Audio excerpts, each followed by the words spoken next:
I became this sober vet. Don't live, don't live, don't live.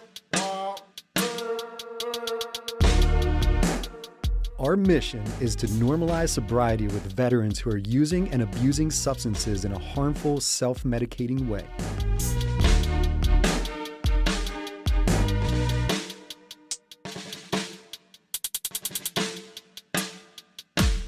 Welcome, welcome, welcome, world. We have made it to episode 16 of This Sober Vet. I'm your host, Joe Urick, and I am joined by the therapist with all the answers, Dr. Teresa Thomas.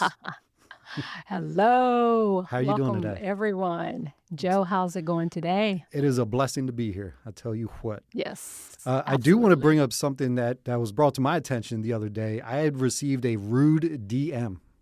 So I want to address that and then kind of reiterate our mission statement.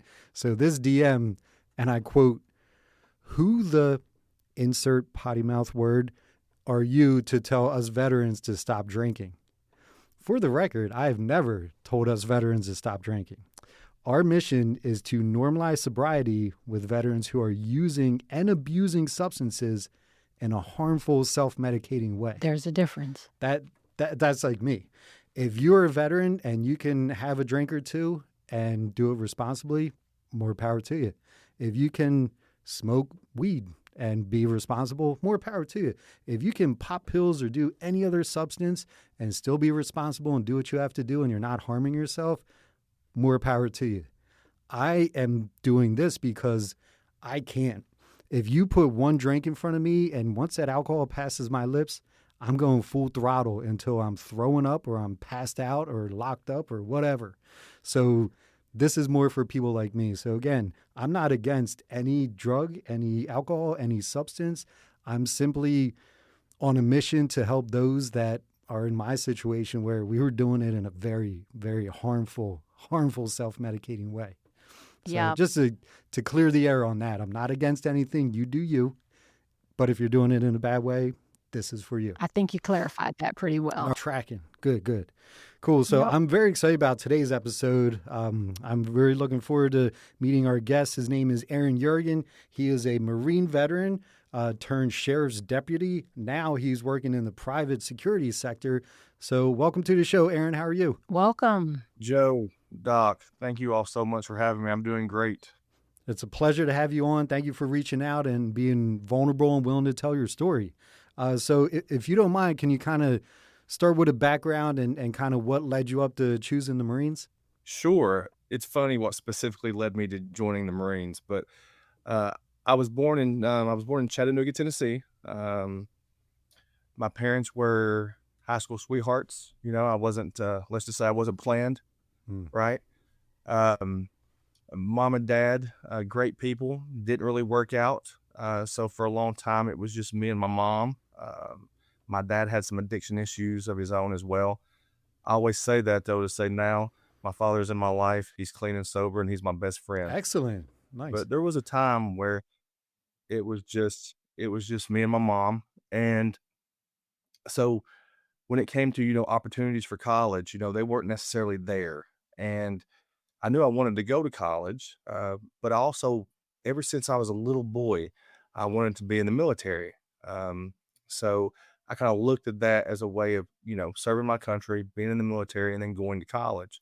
The way that I chose the Marine Corps was honestly only because the Air Force recruiter was at lunch, and that's a true story. No way. Wow. Wow. It was meant Go to be. figure.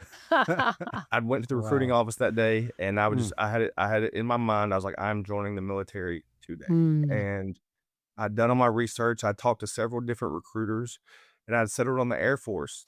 And I wanted to be a combat controller. I wanted to get into Air Force Special Operations. And I go to the recruiter's office, and I don't know how it is, but most places it's like a strip mall. Right. The offices are all right there together, Yep. right? And the Air Force recruiter was out to lunch, and it was about a 45-minute drive from my little town to Chattanooga, where the recruiting office was. And I was like, I'm not driving back home. Like, I'm joining something today, Nice. right? What am I going to do for the next 45 minutes to an hour? You know, I'm a 17, 18-year-old kid. And I'm like, what am I going to do? What just so happens, the Marine Corps recruiter was not at lunch. He said, son, we have those same jobs. Why don't you come talk to me? Got him. That's it. Uh-huh. That's all it took. Awesome. Did he lie to you? No, Doc, I will say this. Uh-huh. My recruiter never lied to me. Wow. Okay. That is rare. Okay. But if I didn't ask, he didn't volunteer any information either. True. Okay. Nice. So what year was this when you joined? Would have been 2000. Oh, okay. That's when I joined. So where were you at 9/11? Like, because obviously you joined during peacetime, then all of a sudden the same thing we all went through is like, uh-oh, now something's going to happen. I was a radio operator. I was stationed in Okinawa, Japan. And I remember they got us all up, and you know, we were put on alert, and then you know how it is, Joe. It becomes a bunch of hurry up and wait. Oh, yeah, of course. But I have a crazy story about that. Because, okay, so in the year 2000, you know, back when you wanted to call overseas or call home from overseas, you had to use a calling card. Mhm. I don't think people know what those are Nope. anymore. Yeah. Right. So my roommate in the barracks was actually from New York City. So Oh, wow. he and his father worked close to Ground Zero, Oof. and he was trying to get a hold of him, and you couldn't. Those of us that are old enough, we remember, like, phones were down, nothing worked, Right. you know, all the things. Luckily, he was able to get a hold of him, and his father was fine. But then I tried to call home, and you remember how calling cards worked. You know, you pick up the phone, you dialed the calling card number, the operator came on, and it was a very, like, sanitized process. They didn't talk to you on a personal level. They just asked you, what number are you trying to call, Mhm. right? But this, I'll never forget this lady. She asked, I remember I could hear it in her voice, like she was scared. And she says, are you okay? And I was like, I'm fine. I'm a 19-year-old at this time, 18, 19-year-old kid. She goes, well, are we going to war? And I'm like, again, I'm a 19-year-old kid. I have no Right. idea. Yeah. I'll never forget that. Wow. Interesting. So then did you get deployed or anything, or like were you involved? Iraqi freedom, enduring freedom, any of that? I was Iraqi freedom. Okay. I didn't go any of the enduring freedom stuff. I did a little stuff on the peripheries. You know how it is, like, you know, those bases in the Pacific, because of China and North Korea, they're not moving. They're not deploying anywhere as far as in the Middle East.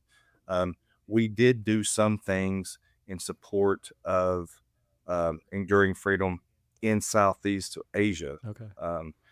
But most of my big deployments were to Iraq. Mhm. Once I left Japan, my next duty station was Camp Lejeune in North Carolina. Mm. And then I ended up deploying to Iraq 4 times. Wow. Now, did that kind of lead to whatever your addiction was, or did that have a part in it? It most definitely did. Because, again, I was a radio operator. I make it very clear. I was a pogue. I was a personnel other than a grunt. Mhm. I didn't kick in doors. I didn't do any of the cool stuff. But the quote unquote cool stuff that I got to do, I was loving it. I was like, oh, wow, I'm really doing, I'm being a Marine Corps radio operator. I'm really doing what I'm supposed to do. And you get kind of addicted to that. And then you also start to feel, I hate to say it like this, but I went to Iraq so much that's where I felt normal. Right. Right. Like, so when I came home, I was one of those Marines. I would always say I was really good in the field or on deployment, Mhm. not so much in garrison. Like, I didn't understand what all those rules were for. And I started just kind of, if I wasn't on deployment or, we were back in garrison, partying every night, doing all the things. But I think now looking back on it, it was like I was not comfortable in civilian life amongst civilians. I didn't really look at it as self-medicating. Like, now at 42 years old, I look at it a lot. I just thought this is what young Marines do. And to an extent, there's a drinking culture in the military. That is course. what young Marines do and young Right. soldiers do. Yep. But I didn't really realize that's what was going on. It led to a non-judicial punishment. So I got an Article 15. I got an NJP for failing to obey an order. And by that time, my career was really going great. A lot of awards, a lot of good write-ups, a lot of good fitness reports. I was a sergeant. I was looking at, doing a B billet, which in the Marine Corps, like for career progression, there's like 3 things you can do: embassy duty, drill field, or recruiting duty. sets you up for, if you want to make the Marine Corps career, you kind of have to do one of those three. You don't have to, but it helps to do one of those three things. Right. Gotcha. And I was kind of looking at that. And then I get this Article 15. I get busted down, right? Sergeant to corporal. But in a way, I have like a moment of clarity. I have to stop doing this, right? My career's not finished. I said, but there's a dent in it right now.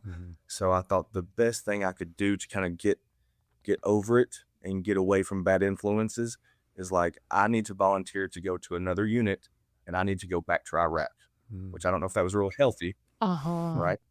But that's what I did. And then I go back to Iraq for my last deployment. Great deployment. I get re-promoted, a lot of good write-ups, all the things. But then I was coming up on my 8-year mark. That NJP, that Article 15, was going to prevent me, at least in my opinion, it was going to prevent me from getting promoted to E6. I have to make it to at least E6 to retire. At least you did then. I don't know. It may have changed. So I'm like, well, if I re-enlist for another 4 years, that puts me at 12 years. But if I don't get promoted, I'll be forced out. I chose to get out after 8 years. I mean, I got an honorable discharge. All that was good.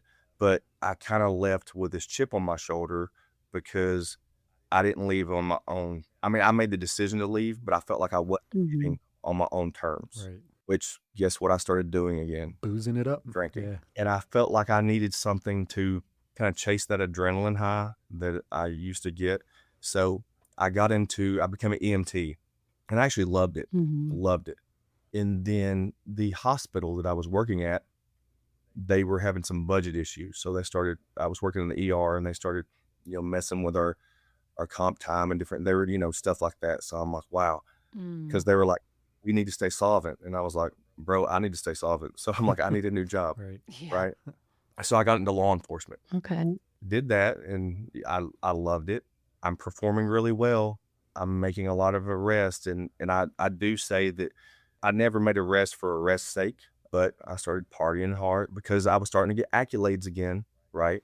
I started partying with my buddies, and that led to a blackout.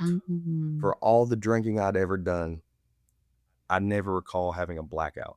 Okay. I still to this day don't know exactly what happened. I was passed out on the floor in my living room, and my wife wakes me up, and she's mad, right? And she kind of gave me an ultimatum, like, hey, you want this to work? You want, and I had kids by this time. I had little kids. She's like, you need to figure it out. Yeah.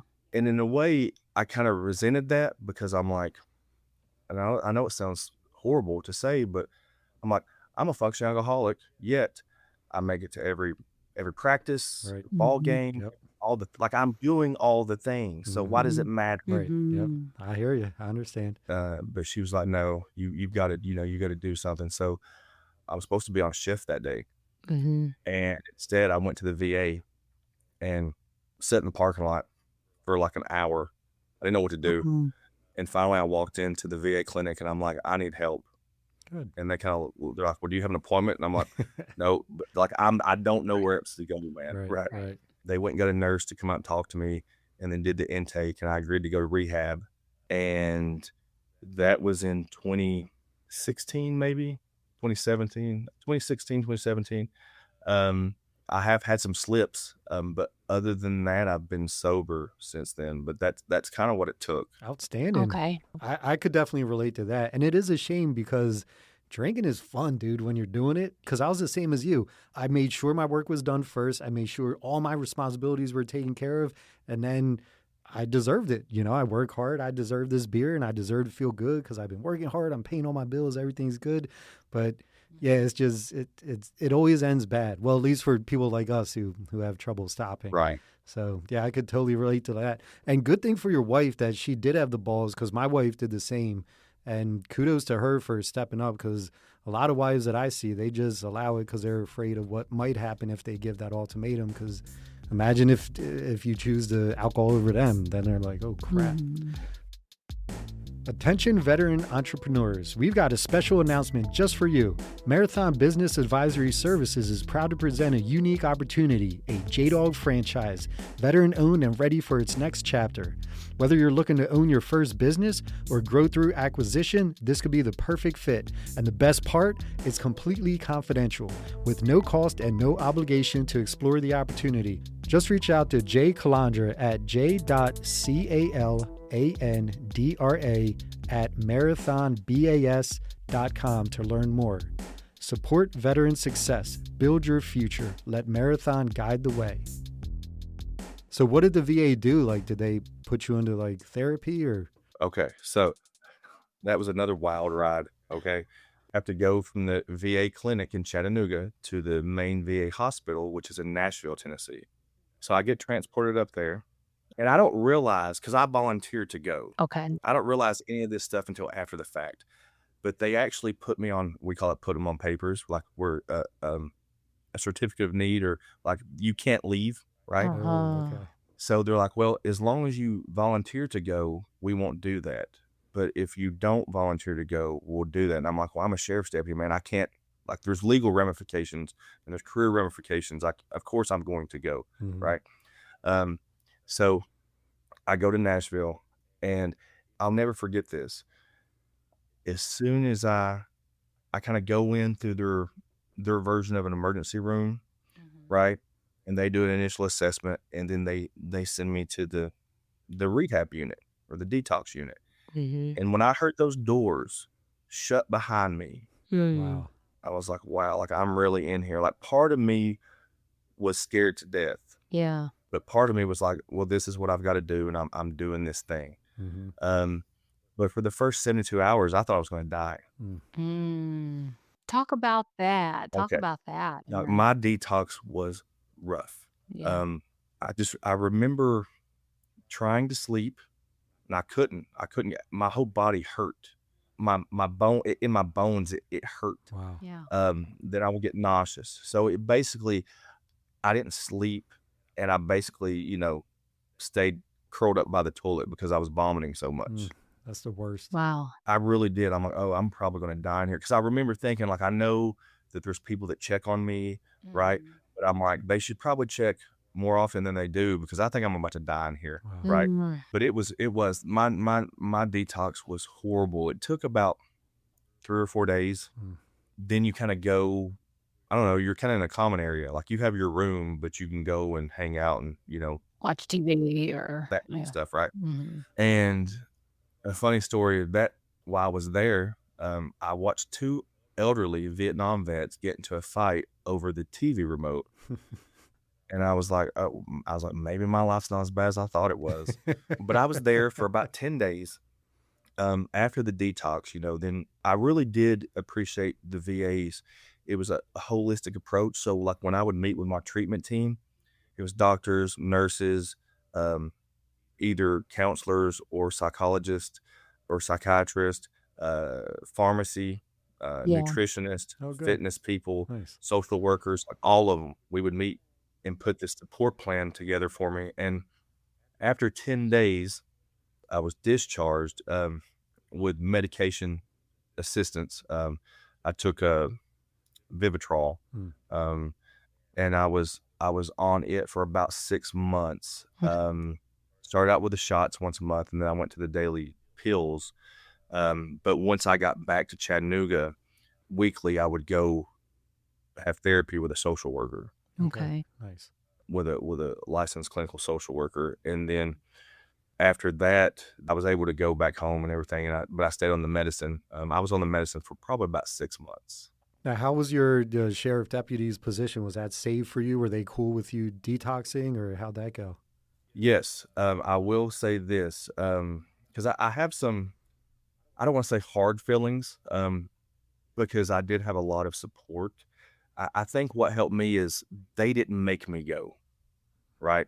Like I went to them and said, hey guys, I have this problem, and they put me on medical leave. Okay. Had something happened and they made me go, that could have been a lot different. But I had a close call when I was a sheriff deputy, and I put this out there, because I know I'm not the only one, so I'll tell it. So if somebody needs to hear it and maybe they won't feel as bad. Maybe they'll go get help. But Mhm. I would never drink at work. Mhm. But there's a policy at our department that you can't have drink so close to the start of your shift, right? I don't remember the time frame, but it's X amount of hours, right? Mhm. And I used to ride that line a lot, Gotcha. right? And one time I was at roll call getting ready to go on shift, and my sergeant pulled me aside and said, "Have you been drinking?" And I was like, "No, sergeant," which wasn't a lie. I hadn't been. But he goes, "Okay." He goes, "You sure you're good?" And I'm like, "I'm good." Right. He goes, "Okay." But I remember thinking about that because I'm like, oh, they're on to me. Like I should probably cut back or watch myself. And I didn't.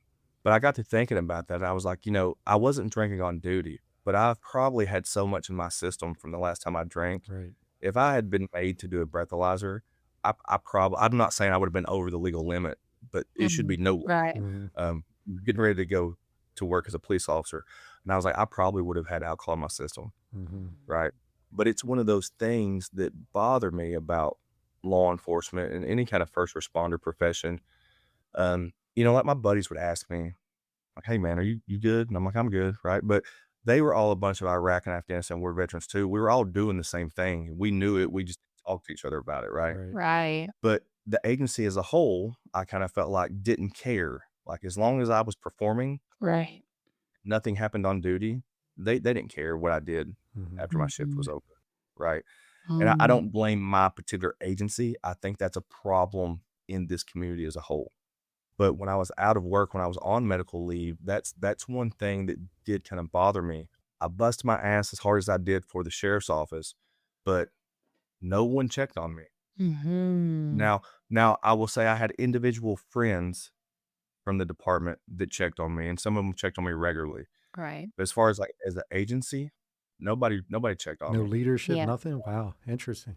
Like I had to go back to them and say, "Hey guys, I'm clean now. Can I come back to work?" And they're like, "Oh, yeah, well, let us get with HR." Well, damn. Right? Wow. Yeah.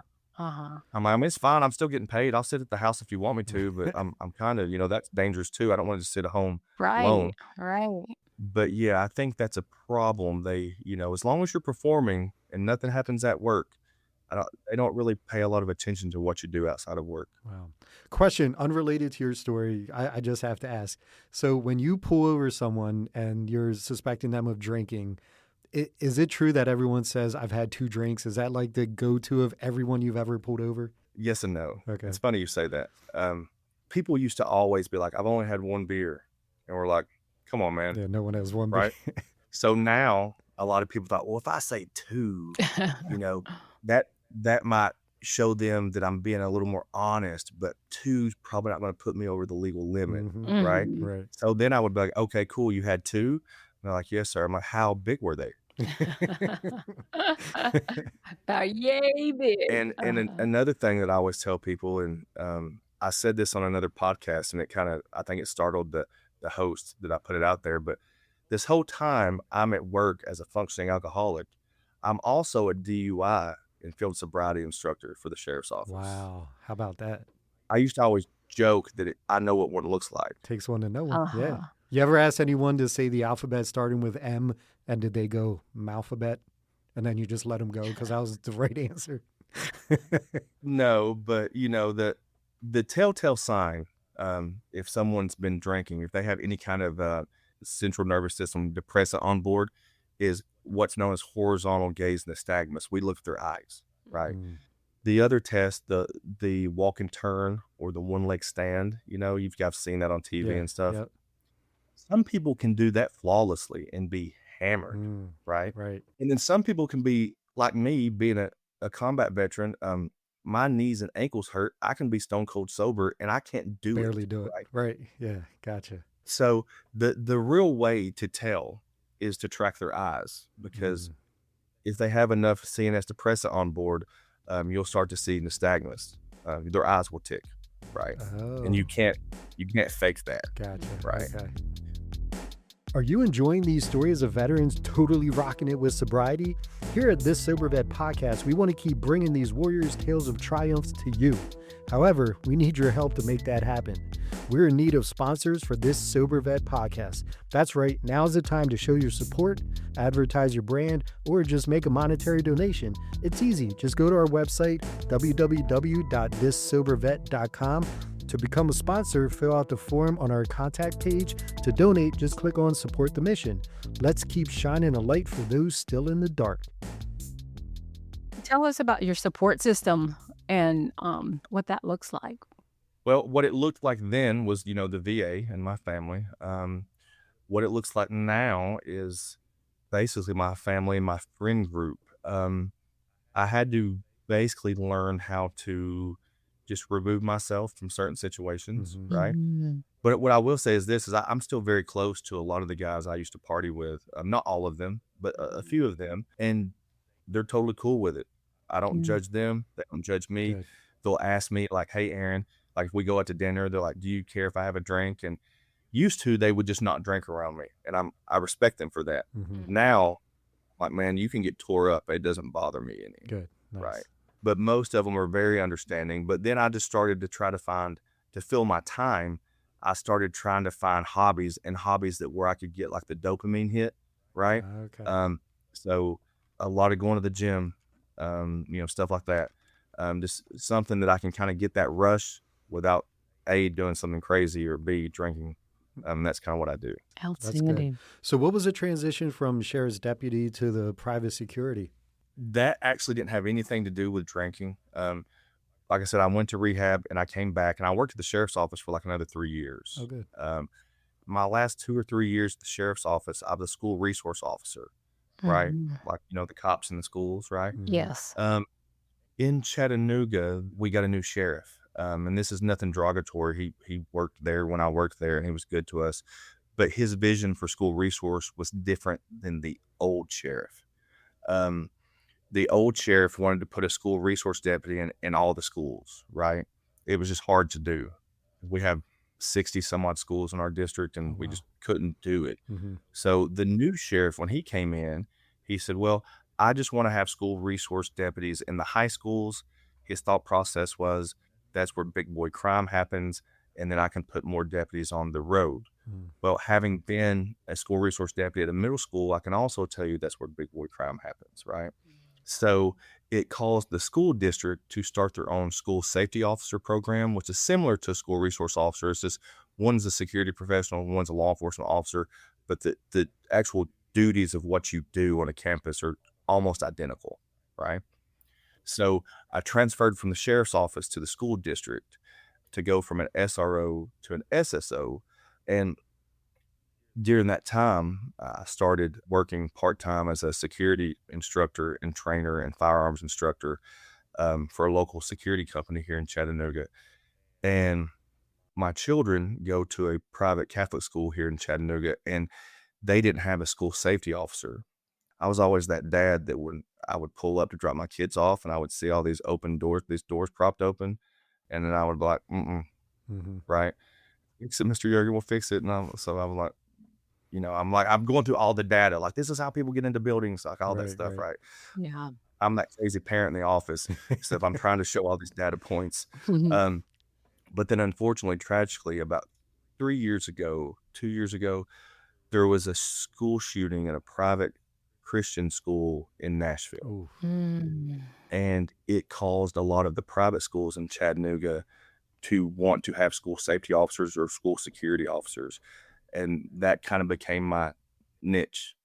So I left the public school district, and I started the program at the school that my kids go to.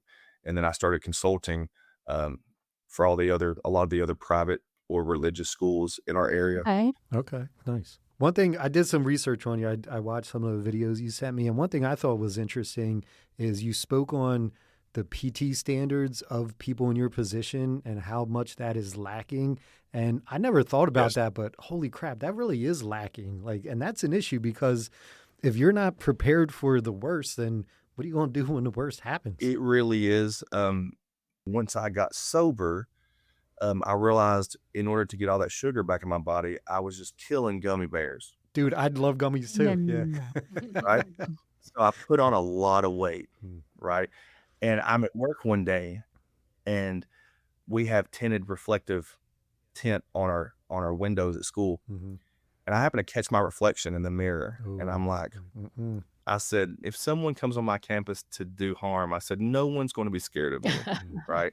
So I went and got a coach.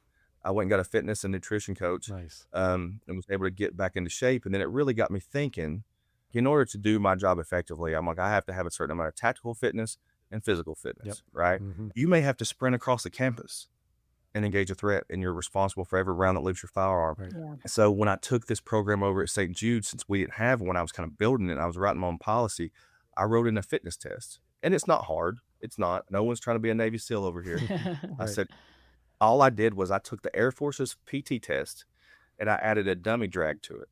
That was it. Oh, cool. Okay. Right? Nice. But myself and the other safety officer that works for me, we take it every year.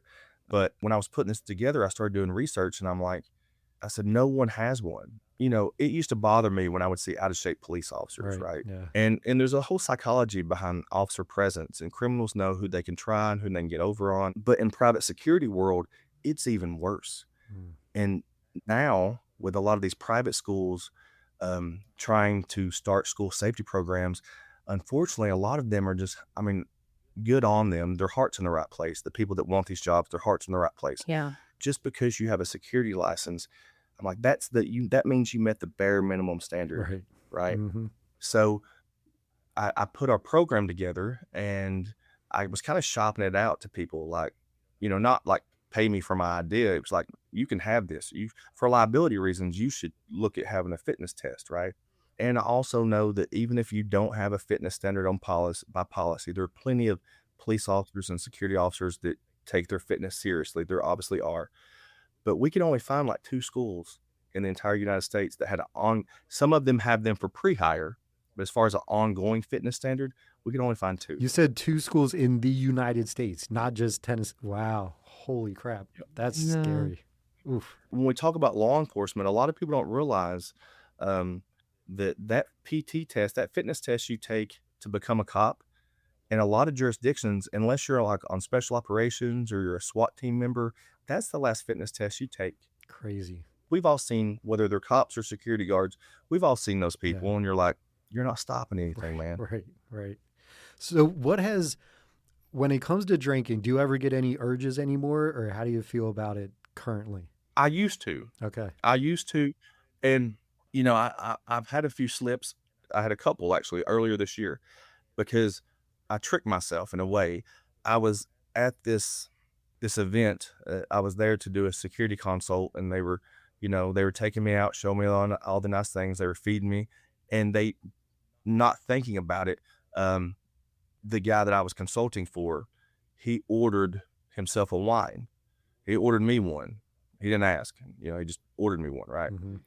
And I drank it, and then I'm like, okay, I actually feel okay. And I'm like, oh, I bet it's because I'm in a positive headspace. Like, I didn't have an urge to keep drinking. Okay. I said, maybe I can drink. Like, maybe I'm not like I used to be. Maybe now, once a month, once a year, a few times a year, if I want to just with dinner, just maybe have a glass of wine, Mm-hmm. right? Like maybe I can do that. Mm-hmm. But then I told myself 2 things. I was like, I don't want to tempt it, right? Mm-hmm. I don't want to think I'm okay and then get re-addicted, Right. Yeah. because fitness is starting to become so important to me. Yeah. It's empty calories. Right. I don't want to mess with my macros. Nice. That's good. So that's what's keeping you and helping you stay sober, is a fitness aspect? Mm-hmm. Good.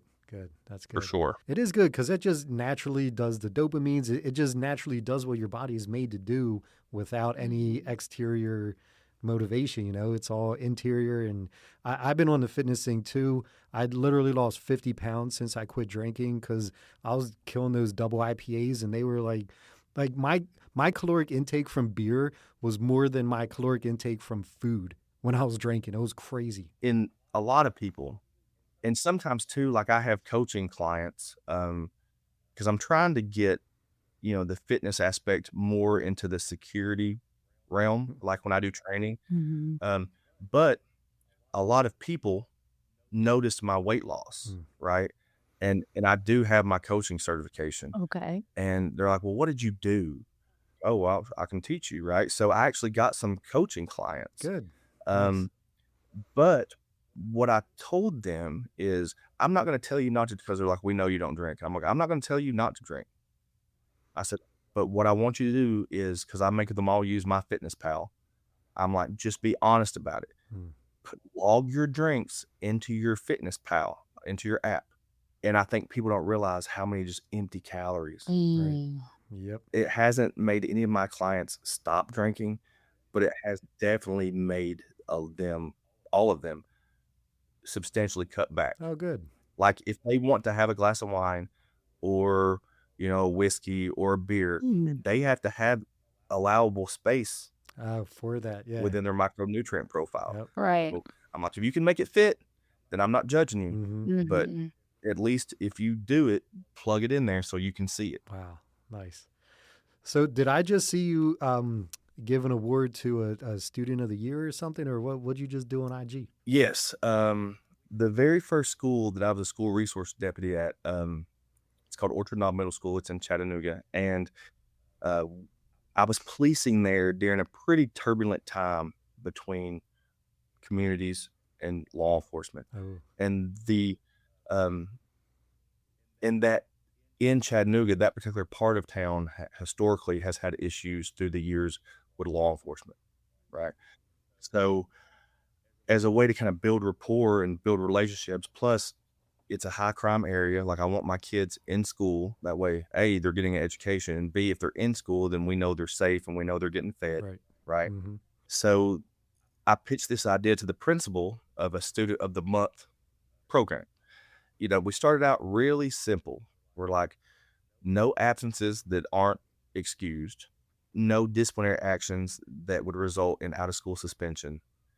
And you have to be passing your classes. Like you don't have to be making stellar grades. You just have to be passing your classes. Okay. Mhm. They would give me a list of all, at the end of every month, of all the kids that met that criteria. And I would pick one and they would become student of the month. And like we would get them like a gift card or some kind of prize. A lot of the different places in town would like donate, like gift cards and stuff. Nice. And then at the end of the year, all the students of the month would go into a drawing for student of the year. And then they would get, Wow. a bigger prize. Very cool. It evolved into a laptop, Oh, right? Okay. Nice. So after I left, they kept that program in some form or fashion. They don't have a student of the month program anymore, but they do still have a student of the year program that the faculty votes on, right? Okay. Even though I left, like that school made it taught me how to do school safety, Nice. right? Most importantly, it made me a better human being, Yeah. right? So what I would do was, me and some other people who are anonymous, we pull some money together and we go buy a laptop. Awesome. And then that's the gift that they get at their graduation, Awesome. right? When they announce who the student of the year is. And I'd been doing it kind of on the down low since I left.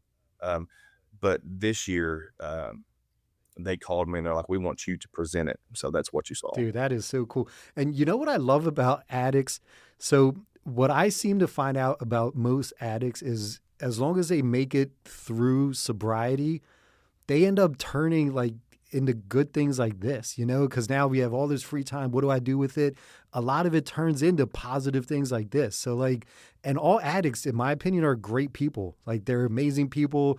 They're very intelligent, go-getters, and I just love seeing sobriety and what comes, like the ripple effect of, all right, now that I'm sober, what can I do? I'm bettering myself. How can I better this and that? And so kudos to you, man. That's awesome. That is outstanding. I think what it is in a way we're still kind of chasing that high, Yeah. but it's in a positive way. Right. Yeah. Absolutely. Yeah. So if there's one thing you could do to kind of wrap up and just kind of send a message to that listener who's out there that's still actively using and is hearing these stories from vets and is like, man, like, I know they can do it, but can I do it? What would you say to that guy to kind of push him over the edge to tell him to join sobriety? Well, first of all, you can definitely do it. If I could do it, you could do it. Amen. But the thing is, don't be ashamed to do it, but sit in silence for a few minutes. When you first wake up in the morning and you're hungover, and just ask yourself, are you tired of being sick and tired? Nice. Yeah. And if you are, then reach out and just know that you might stumble, you might fall, you might relapse. But as long as you want to actually wake up and not be sick and tired, you'll eventually get there. My name's Aaron Jurgen, and that's how I became this sober vet.